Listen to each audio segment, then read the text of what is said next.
So let me set the stage for what Braxton just read for us in John chapter 8. It takes place immediately following the Feast of Tabernacles. And that was one of the three major Jewish feasts which was observed in the fall of every year. And it commemorated God's provision for Israel during the wilderness wanderings, how he provided for them, directing them by the light in the sky, and also feeding them miraculously day by day. Each evening during the Feast of the Tabernacles, this week-long feast, the celebration in Jerusalem moved into the temple courtyard area. The last verse that he read said Jesus spoke these words while he was in the court of the treasury. That was in the front of the temple courtyard. And each evening, they would move the celebration there. And 4 giant menorahs were erected there in the court of women, or what John calls the treasury. And this was the area in the temple that contained the offering boxes as well. And it saw very heavy traffic as people were coming in to make their contributions and their offerings to God. The 4 candelabras used there each night in the Feast of the Tabernacles were enormous. They were 100 feet tall.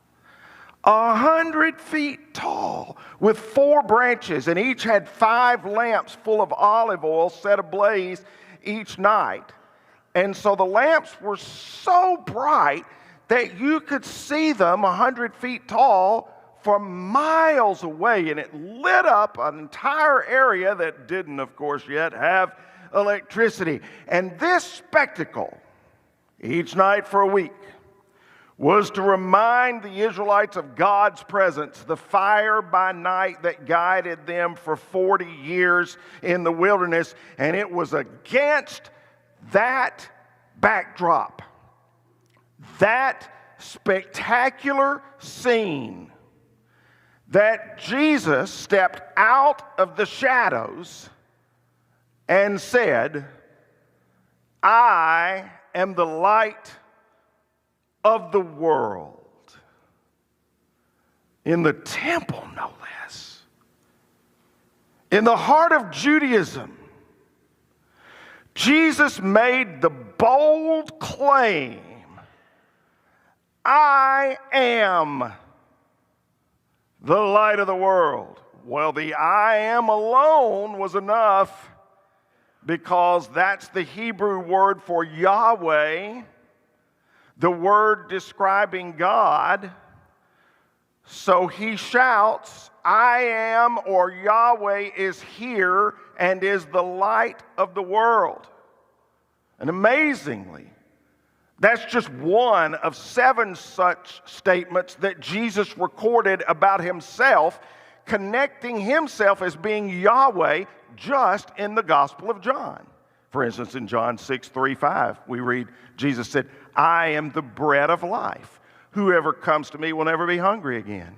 Whoever believes in me will never again be thirsty." In John chapter 10, he said, "I tell you the truth, I am the gate for the sheep." In John 11, he said, "I am the resurrection and the life. Anyone who believes in me will live even after dying." I am, I am, I am, I am. And then, of course, that very exclusive statement just before going to the cross that he made to his disciples, "I am the way, the truth, and the life. No one can come to the Father except through me." In John 15, he said, "I am the true grapevine, and my Father is the gardener." Jesus knew exactly who he was and what he came to do. And so, as Braxton read for us, when he made this statement, "I am the light of the world," and then he said, "According to your law, there are 2 witnesses to prove something as a fact, and I am one and my Father in heaven is the other," there's your second witness. The Pharisees, I think, almost in a chuckling way, said, "Where is your father?" Because, see, they knew Joseph. They knew the carpenter. "Oh, yeah? You're the light of the world? Where is your father?" Undoubtedly, they said with a sneer. It was their Father's Day surprise. They were trying to pull over on Jesus. It was like asking him, "Who's your daddy?" They were questioning Jesus' paternity.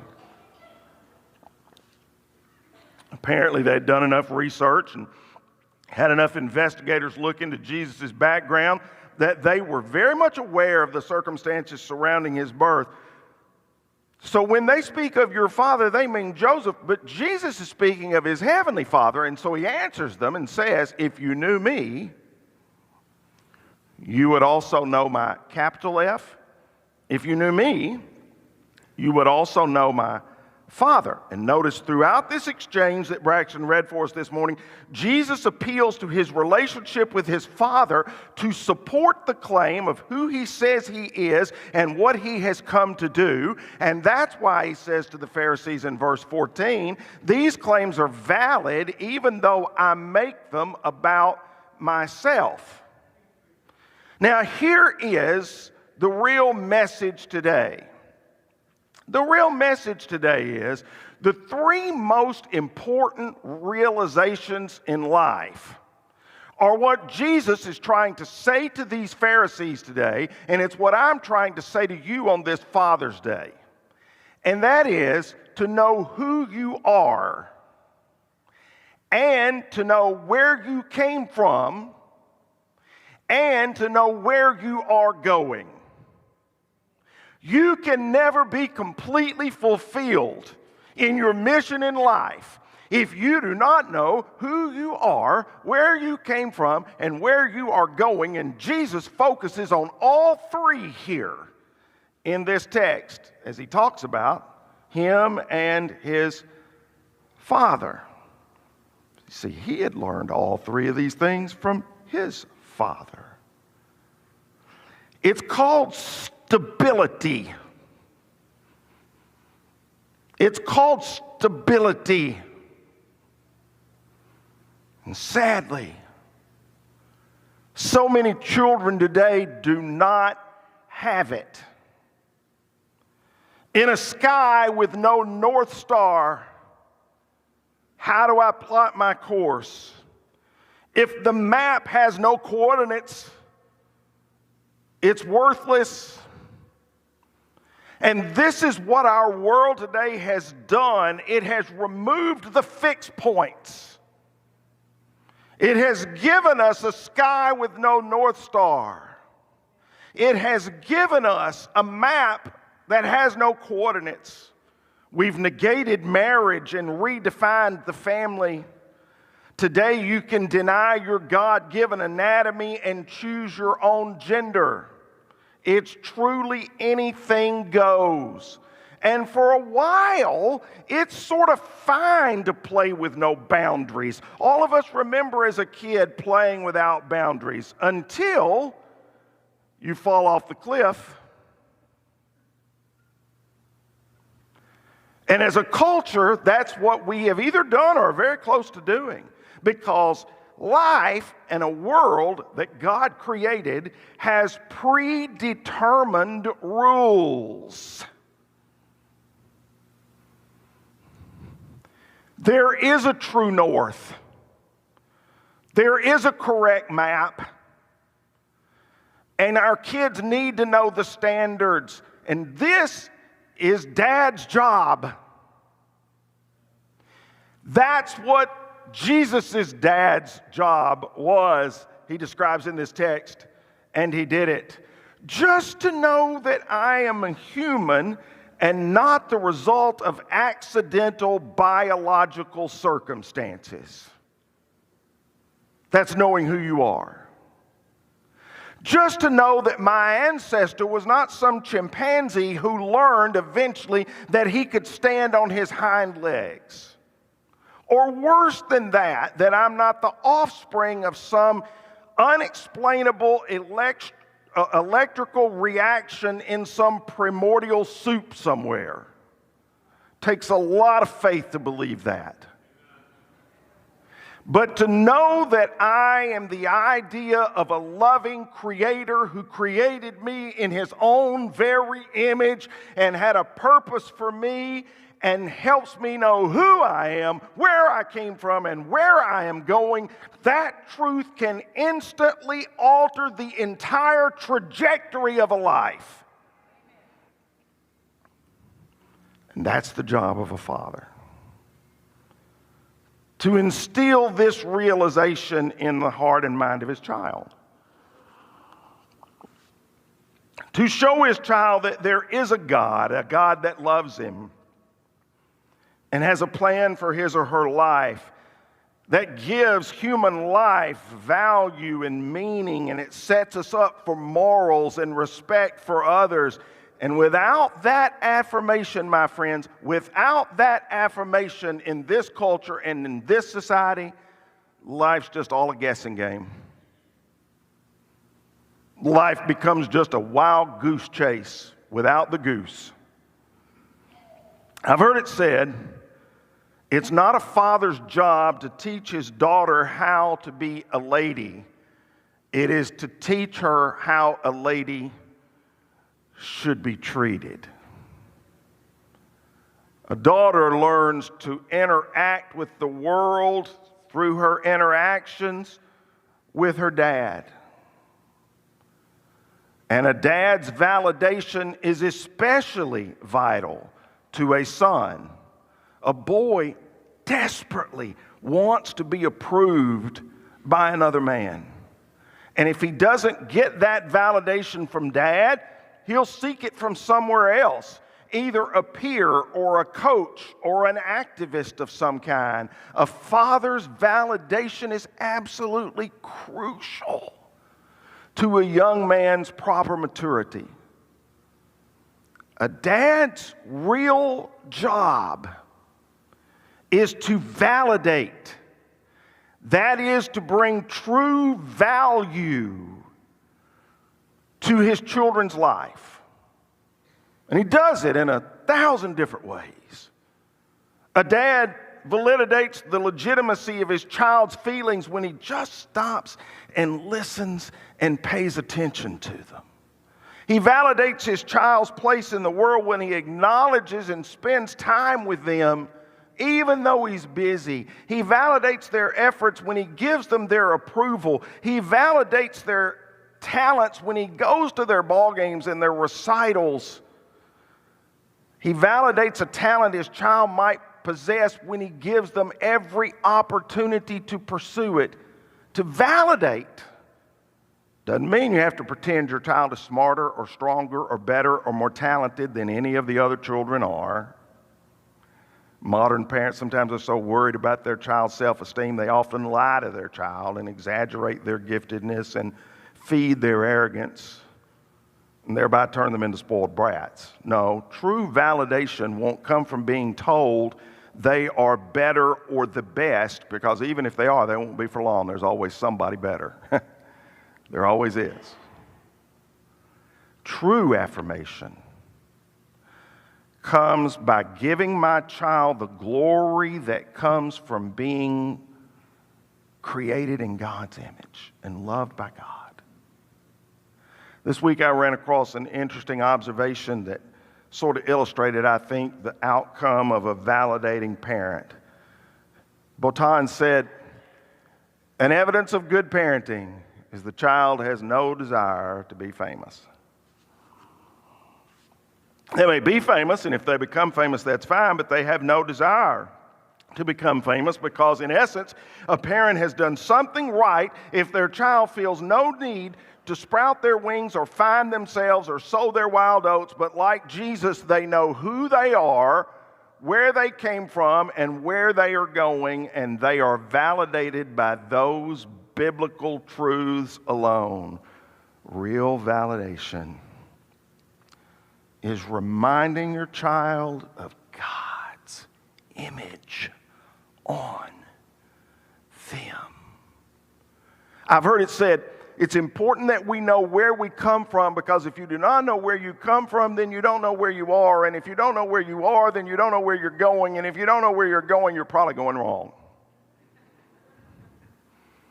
And I think that's true. And I think we have a country of people today, and particularly kids, that are going the wrong way because they have been taught, doesn't matter what way you go. Doesn't matter what way you go.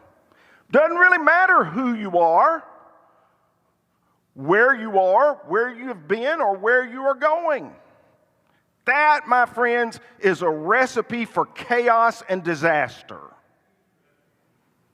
I hope you realize the secular world today doesn't care about the healthy development of your kids, because it doesn't see your children as being made in God's image.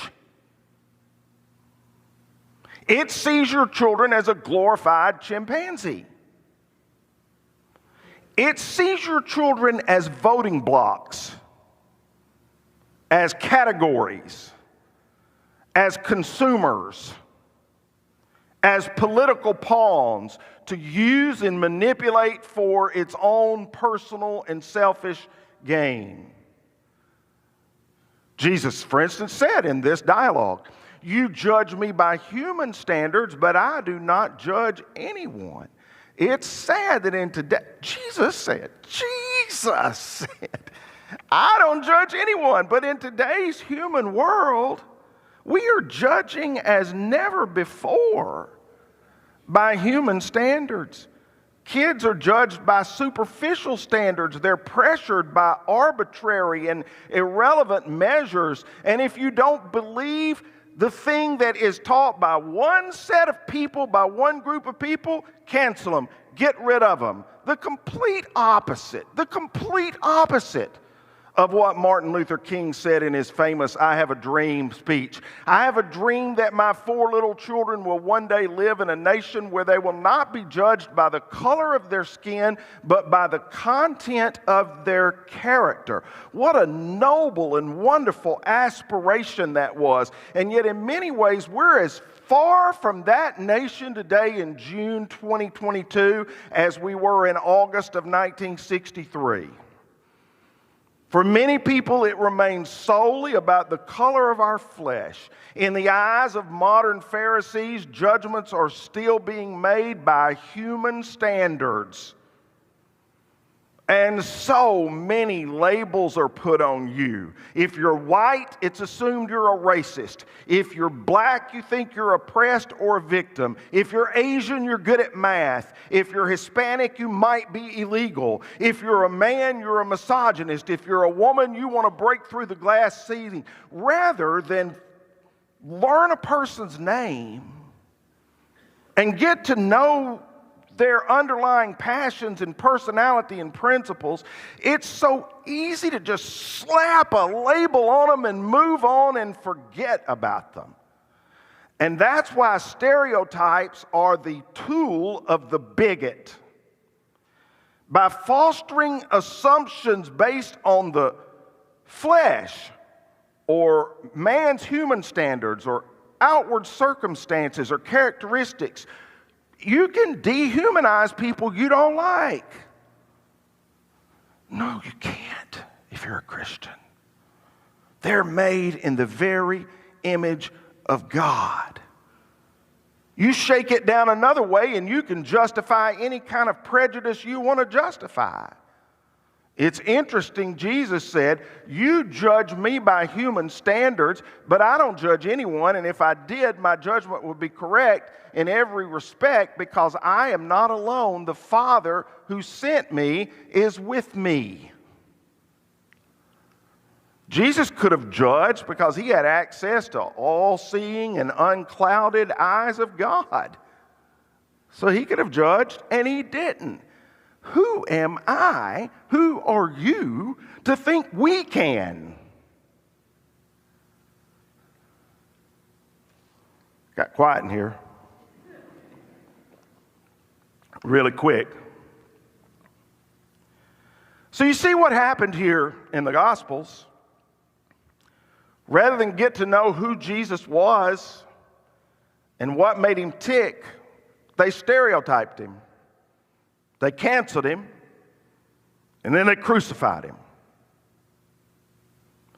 Over the course of his ministry, they slapped all kinds of labels on Jesus. He was a Sabbath breaker. He didn't keep their laws. He was uneducated. He had no rabbi. He hadn't attended their approved rabbi schools. They labeled him a Galilean. We remember prophets don't come from Galilee. They said he was from Nazareth. They said nothing good comes from Nazareth. They figured out Joseph was his father. Who is your father? We know your father. Come on, man. You're talking about the father like he's in heaven. We know your father. He's Joseph. He's a poor, uneducated carpenter. We know that.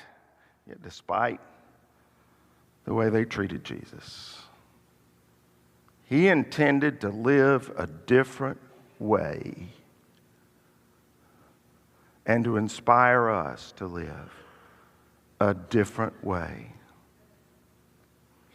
You see, not only does a father remind a child of where he's from, but he aims him carefully toward where he is going, where he is heading. Because of his father's influence, Jesus could say, I know where I came from, and I know where I'm going. And listen to me, dads. That's the greatest gift we can give our children. Not just an identity, not just a last name, but a destiny, a goal, an objective. Heaven, a reward. We can stretch a tape across the track and point our children to the finish line. Now, as they get older, of course, whether they choose to run all the way through the finish line or not is completely up to them. There comes a point where that's beyond the parent's control. But I can be sure, as long as they're in my household, that they know what the trophy looks like, what a victorious Christian life looks like in real life, and that they know I'm on the track and I'm still running in that direction.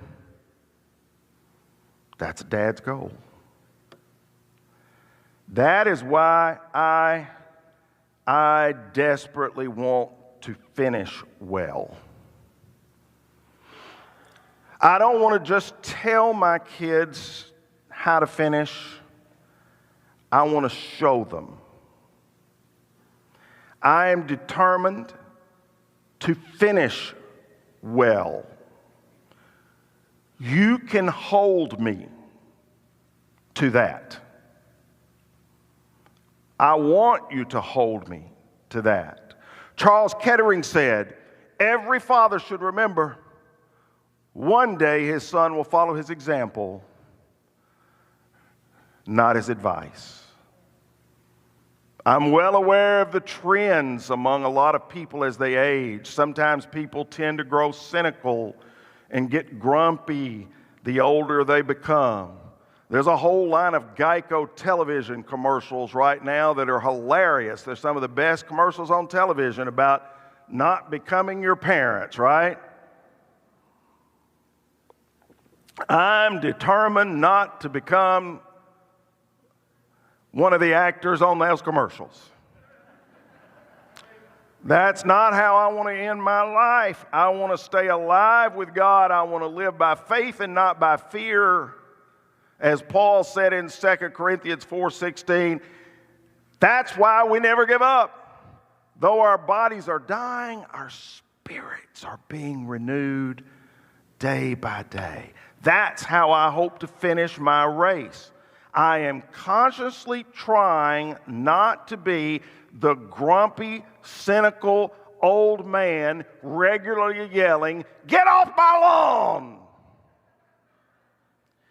And you are allowed and permitted to hold me to that. In the classic tale, Alice in Wonderland, author Lewis Carroll puts the following words in the mouth of the mischievous character, the Cheshire Cat. If you don't know where you're going, any road will get you there. Listen to that again. If you don't know where you're going, any road will get you there. That, my friends, could be the anthem, the national anthem of the modern world in which we're living. We no longer know where we're going. We no longer seek God. We no longer trust His Word. We no longer look to Him as we seek to answer the most important questions of life and the solution to our problems. We no longer know where we're going, and because of it, we constantly are struggling to get down roads that lead to nowhere. I'll close by telling you a true story. When I read this week, or a couple weeks ago, I couldn't hardly believe it. I had to go back and research it and see if this was absolutely true. How many fans of Queen, the rock group, do we have in here, huh? How many are willing to admit they're fans of Queen, the rock group? Listen. How many are you just don't want the other people in church to know? Raise your hands.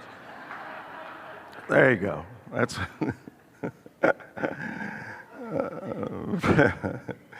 Brian May is the lead guitarist for Queen. He's considered one of the best guitar players of all time. And he's played this same guitar called the Red Special since 1963, before he was in any group. At the time, in 1962, May was looking for an electric guitar, but he didn't have any money. He was in a poor family, and his dad, who was a craftsman, decided to build one. And he and Brian worked together on it for 2 years to make this unique guitar. The neck consists of wood made from a 100-year-old fireplace. It has wormholes that were filled with matchsticks. The guitar's body was made from a strong oak table. Even Mom's knitting needle and buttons are part of the instrument. And those who have heard it up close say it creates a tonal quality unlike practically any other guitar ever made. But May's Red Special, as he calls it,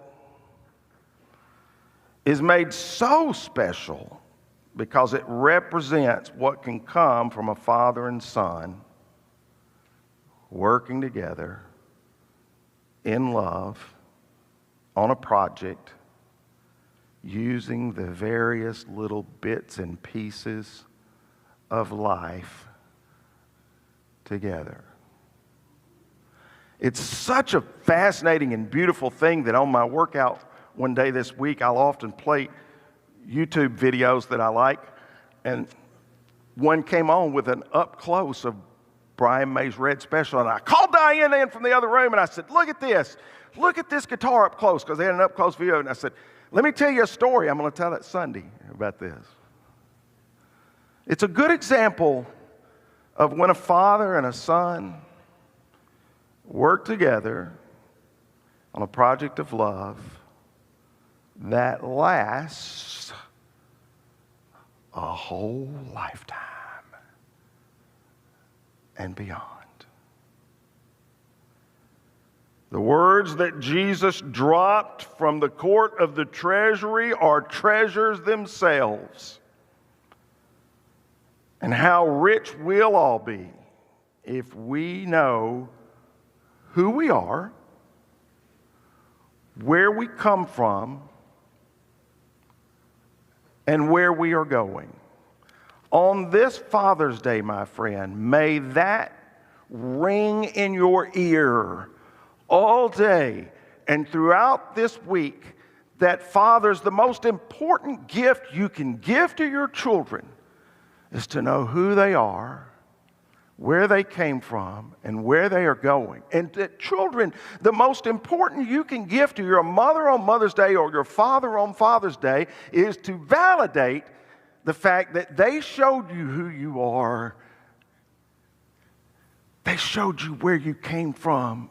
Not just them, but Almighty God.